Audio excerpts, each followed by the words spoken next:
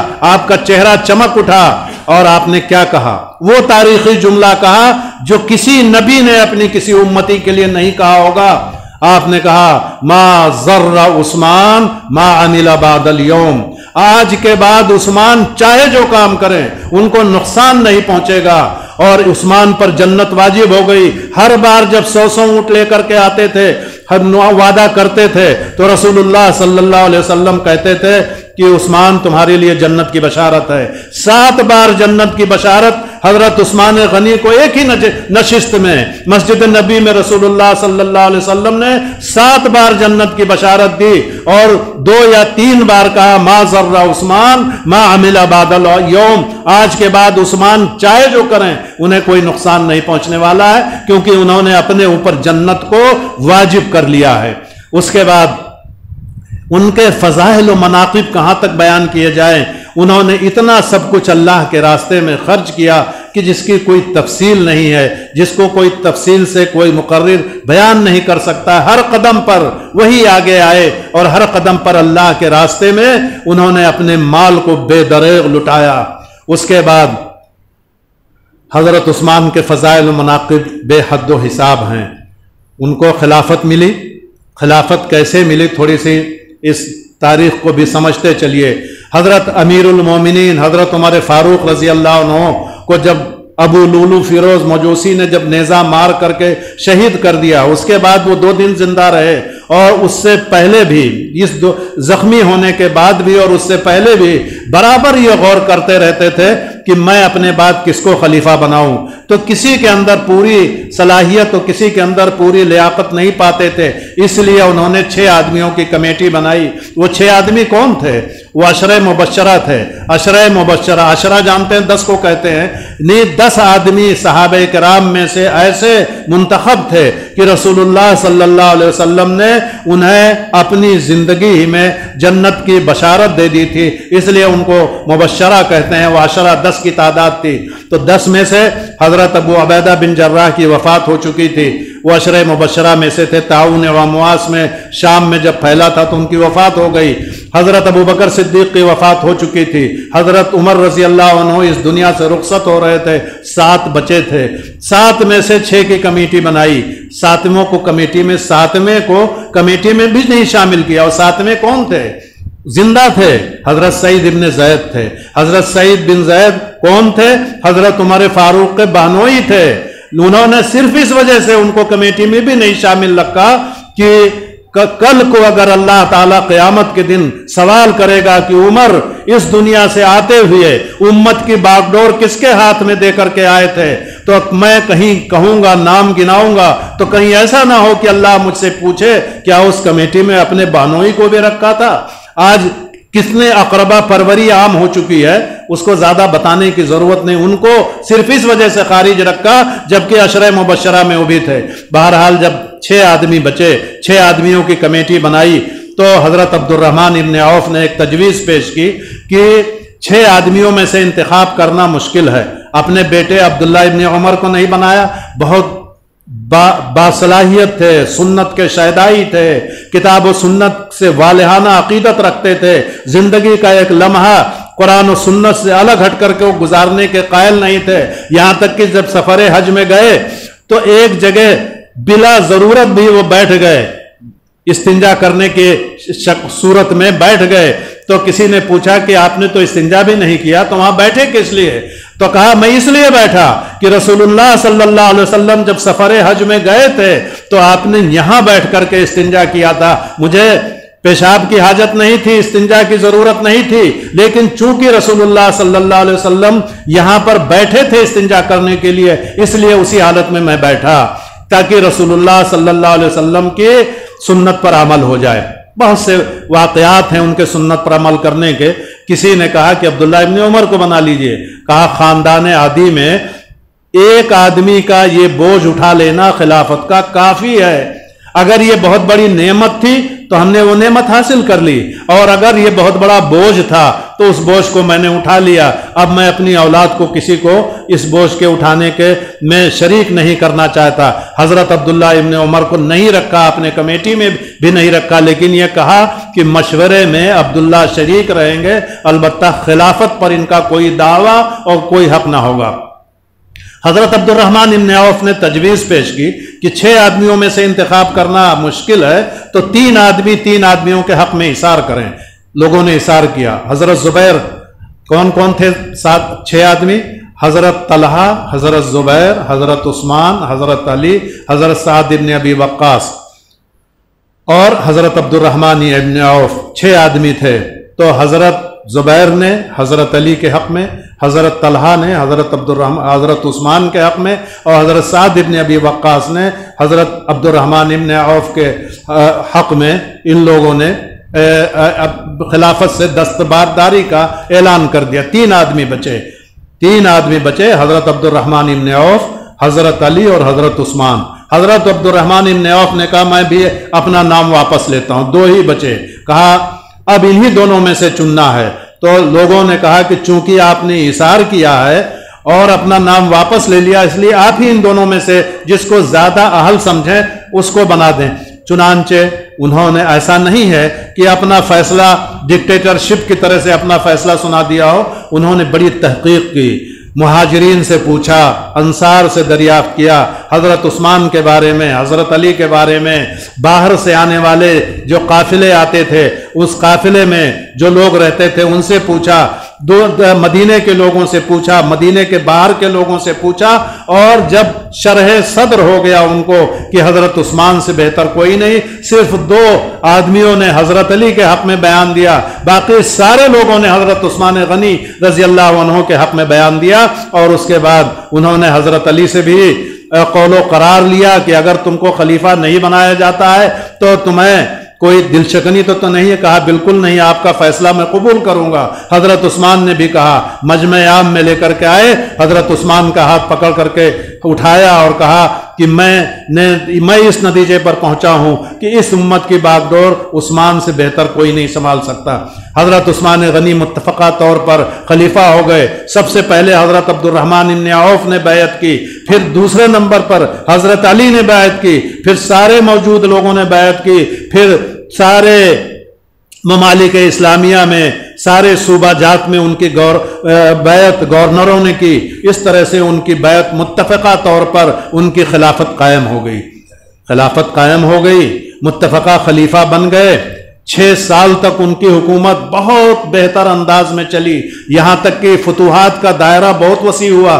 آج ہم جانتے ہیں، عام طور سے لوگ جانتے ہیں کہ سب سے زیادہ فتوحات حضرت عمر فاروق رضی اللہ عنہ کے زمانے میں ہوئی، ایسا نہیں ہے، ان سے 3 گنا زیادہ فتوحات صرف 6 سال میں حضرت عثمان غنی کے زمانے میں ہوئی۔ ان کی حضرت عمر کے زمانے میں افریقہ میں سے صرف مصر فتح ہوا تھا، حضرت عثمان غنی کے زمانے میں پورا شمالی افریقہ فتح ہو گیا، یہاں تک کہ ان کا ایک مجاہد، حضرت عثمان غنی کا ایک مجاہد افریقہ کے آخری مغربی سرے پر جا کر کے عقبہ بن نافع کھڑے ہوتے ہیں اور کہتے ہیں کہ اس کے بعد سمندر ہے، اللہ کی وحدانیت کی قسم، اگر مجھے معلوم ہو کہ اس سمندر کے بعد کوئی انسانی آبادی ہے تو میں اس کو فتح کرنے کے لیے، اللہ کی وحدانیت کا جھنڈا نصب کرنے کے لیے میں سمندر میں گھوڑے ڈال دوں گا اور اس علاقے کو جا کر کے فتح کروں گا اور وہاں اللہ کی وحدانیت کا اعتراف کراؤں گا۔ یہ سارے علاقے شمالی افریقہ کے کس نے فتح کیے؟ مصر کے بعد لیبیا ہے، تیونس ہے، الجزائر ہے، الجزیرہ ہے، مراکش ہے، جو لوگ جغرافیہ اور تاریخ جانتے ہیں وہ اچھی طرح سے جانتے ہیں کہ شمالی افریقہ میں کتنے ممالک ہیں حضرت عثمان غنی نے فتح کیے.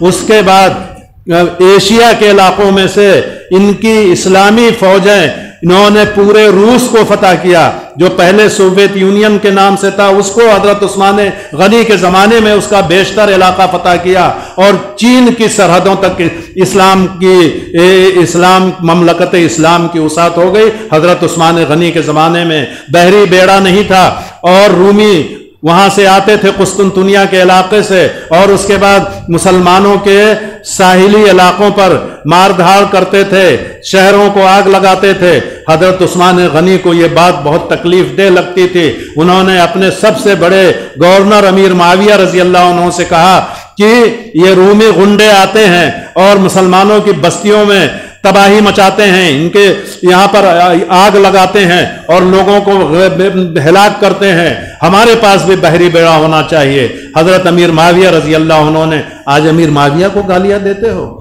ان کے کارنامے، ان کے جہادی کارنامے اور آب زر سے لکھے جانے کے قابل ہیں اسلامی تاریخ کے اندر. انہوں نے کہا امیر المومنین آپ فکر نہ کیجئے، 1 سال کے اندر انہوں نے 1400 بحری جہازوں کو تیار کرایا، 1400 بحری جہازوں پر مشتمل اتنا بڑا بحری بیڑا تیار کیا کہ پھر اس کے بعد رومیوں کی اور کسی کی ہمت نہیں ہوئی کہ مسلمانوں کی سرحدوں کی طرف اور مسلمانوں کے ساحلی علاقوں کی طرف نظر اٹھا کر کے دیکھ سکیں. یہ سب ہوا حضرت عثمان غنی کے زمانے میں. 12 سال ان کی حکومت تھی، 6 سال تو بڑے خیر و خوبی سے گزر گئے. اب میں آتا ہوں اس بات کی طرف کہ رسول اللہ صلی اللہ علیہ وسلم نے جو آپس کے جھگڑوں کو ختم کیا تھا، وہ عرب کے لوگ جو بات بات پر لڑنے والے تھے، صرف اس بات پر ان کے درمیان تلواریں کھنچ جاتی تھی کہ اپنی بکری کو یا اپنے گھوڑے کو پانی کون پہلے پلائے، پانی کون پہلے پلائے. اس بات پر جب بحث شروع ہوتی تھی، جنگ و جدال تک پہنچتی تھی، اور یہ چھوٹی سی بات پر یہ لڑائی کہ کون پانی پہلے پلائے، یہ جنگ جب شروع ہوتی تھی تو 40 سال تک یہ جنگ جاری رہتی تھی. اس طرح کی چھوٹی چھوٹی باتوں پر بڑے لڑنے والے اور فتنہ و فساد مچانے والے انصار کے درمیان، مدینے کے انصار کے درمیان اوس و خزرج کی لڑائیاں معلوم ہے، مکے کے لوگوں کے درمیان قبائلی جنگیں پورے عرب میں پھیلی ہوئی تھیں، بھائی بھائی کا دشمن تھا. رسول اللہ صلی اللہ علیہ وسلم نے سب کو ایک کیا، اور قرآن پاک کے اندر موجود ہے سورہ انفال کے اندر، جس کا مطلب یہ ہے کہ وَأَلَّفَ بَيْنَ قُلُوبِهِمْ لَوْ أَنفَقْتَ مَا فِي الْأَرْضِ جَمِيعًا مَا أَلَّفْتَ بَيْنَ قُلُوبِهِمْ وَلَكِنَّ اللَّهَ أَلَّفَ بَيْنَهُمْ، کہ اللہ نے ان کے دلوں کو ایک کر دیا. یہ اتنے جنگجو لوگ تھے، بات بات پر لڑنے والے لوگ تھے، اللہ نے ان کو ایک کر دیا. وَلَوْ أَنفَقْتَ مَا فِي الْأَرْضِ جَمِيعًا مَا أَلَّفْتَ بَيْنَ قُلُوبِهِمْ، اگر تم دنیا کی ساری دولت خرچ کر دیتے تو یہ عرب کے لوگ اتنے جنگجو اور اتنے لڑاکو تھے کہ ان کو ایک نہیں کر سکتے تھے. مسلمانوں نے مہاجرین و انصار کو ایک کیا، انصار کے دونوں قبائل کو ایک کیا، عرب و عجم کو ایک کیا، اور حجۃ الوداع کے موقع پر آپ نے فرمایا لا فضل لعربی علی عجمی ولا لعجمی علی عربی ولا لابیض علی اسود ولا لاسود علی ابیض کلکم من آدم و آدم من تراب. آپ کی اس تقریر کا اثر تھا کہ سارے لوگ شیر و شکر ہو گئے. کون قبیلہ قریش کا ہے، کون دوسرے قبائل کا ہے، کون بنو ہاشم کا ہے، کون بنو امیہ کا ہے، کون مدینے کا ہے، کون مکے کا ہے، کون عرب کا ہے، کون عجم کا ہے. اس طرح کی عربی اور عجمی کی کوئی تفریق نہیں رہی، کالے گورے کی کوئی تفریق نہیں. خاندانی عصبیت کو آپ نے پیروں کے نیچے کچل دیا. یہ ساری چیزیں ختم ہو گئیں. بنو ہاشم اور بنو امیہ کے درمیان لڑائیاں پہلے بھی چل رہی تھیں، لیکن رسول اللہ صلی اللہ علیہ وسلم نے سب کو باہم شیر و چکر کر دیا. ساری خاندانی لڑائیاں اور ساری برادری کی عصبیت کو آپ نے اپنے پیروں کے نیچے پامال کر دیا. سب ایک ہو گئے. رسول اللہ صلی اللہ علیہ وسلم کی زندگی میں ایک رہے اور کوئی اونچ نیچ کا تصور نہیں. حضرت اسامہ بن زید حضرت زید بن حارثہ کے لڑکے جو غلام تھے، حضرت اسامہ غلام زادے تھے، رسول اللہ صلی اللہ علیہ وسلم نے صرف 16 سال کی عمر میں حضرت اسامہ کو فوج کا قائد بنایا، کمانڈر بنایا، اور اس کے نیچے بڑے بڑے اجلہ صحابہ ان کے کمان کے نیچے اور ان کے جھنڈے کے نیچے لڑنے کے لیے تیار ہو گئے۔ کسی نے یہ سوال نہیں اٹھایا کہ یہ غلام کے لڑکے ہیں، بڑے بڑے قریشی صحابہ، بڑے بڑے اونچے خاندانوں کے لوگ، بڑے بڑے اونچی ناک والے لوگ یہ ایک غلام زادے کے قیادت کو کیسے تسلیم کریں گے؟ یہ سوال ہی نہیں پیدا ہوا۔ اگر کہیں سوال پیدا ہوا تو صرف اتنا کہ یہ نوعمر ہیں، نا تجربے کار ہیں، اس لیے کسی تجربے کار کو کمان سونپی جائے۔ حضرت ابوبکر صدیق نے کہا کہ عمر اپنی زبان کو لگام دو، یہ ممکن نہیں ہے کہ رسول اللہ صلی اللہ علیہ وسلم نے اپنے ہاتھ سے جو پرچم باندھا ہے، رسول اللہ صلی اللہ علیہ وسلم نے خود جس کو قیادت کے لیے نامزد کیا ہے، میں اس کو معزول کر کے کسی دوسرے کو قیادت سونپ دوں، یہ ناممکن ہے۔ تو حضرت اسامہ کی قیادت کو تسلیم کیا گیا، دوسرے ایسے بہت سے قبائل کے لوگوں کی قیادت کو تسلیم کیا گیا جو گمنام تھے۔ قبیلہ قریش سب سے بڑا قبیلہ تھا، سب سے بڑا خاندان تھا، اور سب سے زیادہ اعزاز ان کو حاصل تھا، لیکن ان کے مقابلے میں بہت سے لوگوں کو رسول اللہ صلی اللہ علیہ وسلم نے یہ ساری چیزیں ختم کر دی تھیں کہ کوئی میں بڑا کہ تو بڑا۔ تو اس کے بعد رسول اللہ صلی اللہ علیہ وسلم کی وفات ہوئی۔ حضرت ابوبکر کے زمانے میں یہ چیز باقی رہی، حضرت عمر کے زمانے میں تھوڑی کمی آئی، حضرت عثمان کے زمانے تک پہنچتے پہنچتے جو اگلی نسل آئی وہ اس معیار کی نہیں تھی جس معیار کے صحابہ کرام خود تھے، جنہوں نے رسول اللہ صلی اللہ علیہ وسلم کے چہرے کی روشنی میں اپنی زندگی کا سفر طے کیا تھا۔ اس طرح کے لوگ نہیں رہے، دھیرے دھیرے اس میں تنزل آتا گیا، دھیرے دھیرے اس میں کمی آتی گئی۔ چنانچہ 6 سال تو حضرت عثمان غنی کا بہت اچھا گزرا، 6 سال بعد کا ڈسٹرب ہو گیا اور اس میں شورش برپا ہوئی۔ اب میں 9 بجے اذان ہوگی نا، میں آپ کو بتاتا ہوں کہ شورش کی ابتدا کیسے ہوئی۔ حضرت عثمان غنی کے فضائل و مناقب کو، بعض فضائل و مناقب کو میں نے ابھی آپ کے سامنے رکھا کہ آپ ان کے مرتبے اور مقام سے واقف رہیں۔ جب ایران فتح ہو گیا تو بہت سے مجوسیوں نے، آتش پرستوں نے اسلام قبول کر لیا۔ کچھ لوگوں نے تو صدق دل سے اسلام قبول کیا، اور کچھ لوگوں نے اسلام کو قبول کرنے ہی میں اپنی عافیت سمجھی اور دنیاوی فائدہ سمجھا تو اسلام قبول کر لیا، لیکن ان کے دل میں اسلام کے خلاف کدورت آخر تک باقی رہی۔ اور ایک طرف یہودی تھے، یہودیوں کو رسول اللہ صلی اللہ علیہ وسلم اور آپ کے اصحاب نے پے در پے شکستوں سے دوچار کیا۔ جب رسول اللہ صلی اللہ علیہ وسلم اور آپ کے اصحاب مکے سے ہجرت کر کے مدینے آئے تھے تو وہاں پر یہودیوں کے 3 بڑے خاندان تھے، 3 بڑے قبائل تھے، بنی قینقاع، بنی نذیر اور بنی قریظہ۔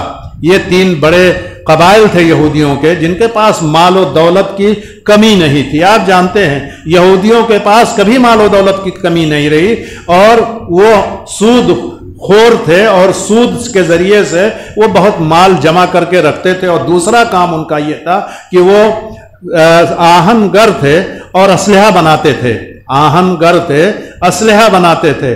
آج بھی دنیا میں دیکھ لیجئے، 1400 سال گزر گیا، یہودیوں کا یہی کام تو ہے۔ بڑے بڑے بینک یہودیوں کے ہیں، سود پر ان کا پیسہ پوری دنیا میں راج کر رہا ہے۔ اور اس کے بعد جو وہاں کے مدینے کے جو یہودی تھے وہ بھی اسلحہ بناتے تھے، رسول اللہ صلی اللہ علیہ وسلم نے ان سے اسلحہ خریدا بھی ہے اور عاریت پر اسلحہ حاصل بھی کیا ہے۔ اور اس کے بعد آج پوری دنیا میں جو اسرائیل ایک ملک ہے، اس کی آمدنی کا سب سے بڑا ذریعہ جو اسلحے کی فروخت ہے۔ تو یہودی اس زمانے میں بھی اسلحہ بناتے تھے اور بیچتے تھے اور سودی کاروبار کرتے تھے۔ لیکن جب اسلام آیا مدینے میں اور یہودیوں نے یہ سمجھا کہ اپنے مال و دولت کے بل پر ہم مسلمانوں کو ہرا دیں گے یا ان کے ایمان کو خرید لیں گے، تو رسول اللہ صلی اللہ علیہ وسلم کے ساتھ جو ان کا معاہدہ تھا، انہوں نے اس معاہدے کو توڑا۔ اور اس کے بعد جب انہوں نے معاہدے کو توڑا تو رسول اللہ صلی اللہ علیہ وسلم کے ساتھ ان کی جنگیں ہوئیں۔ رسول اللہ صلی اللہ علیہ وسلم نے ان کو مختلف جنگوں میں شکست فاش سے دوچار کیا۔ کسی کو